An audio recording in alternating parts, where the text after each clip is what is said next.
महाड येथे गुटखा विक्री प्रकरणी पिंजर पोलिसांची धडक कारवाई, मुद्देमालासह आरोपी अटक.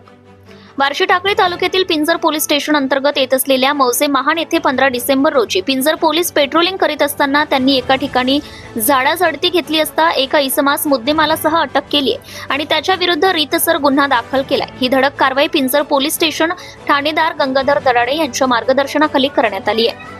प्राप्त माहितीनुसार पिंजर पोलीस स्टेशन अंतर्गत असलेल्या मौजे महाड येथील एका गुटखा अड्ड्यावर पोलिसांनी धाड घातली असता आरोपी रवींद्र देवीदास मोरे वय 48 वर्ष राहणार बोरगाव मंजू तालुका जिल्हा अकोला या आरोपीस मुद्देमालासह पिंजर पोलिसांनी अटक केली आहे आणि हा गुन्हा सिद्ध करून दाखल करण्यात आलाय. दरम्यान पिंजर पोलीस स्टेशनचे ठाणेदार गंगाधर दराडे यांच्या मार्गदर्शनाखाली पोलीस स्टेशन हद्दीतील अवैध धंद्यांविरुद्ध पाठोपाठ कारवाया केल्या जात आहेत.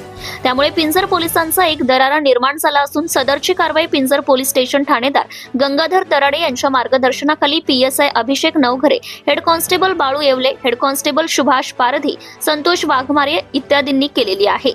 या घटनेमुळे पिंजर पोलीस स्टेशन हद्दीतील अवैध धंदेवाल्यांचे धाबे निश्चितच दणाणले असल्याचं चित्र स्पष्ट दिसते.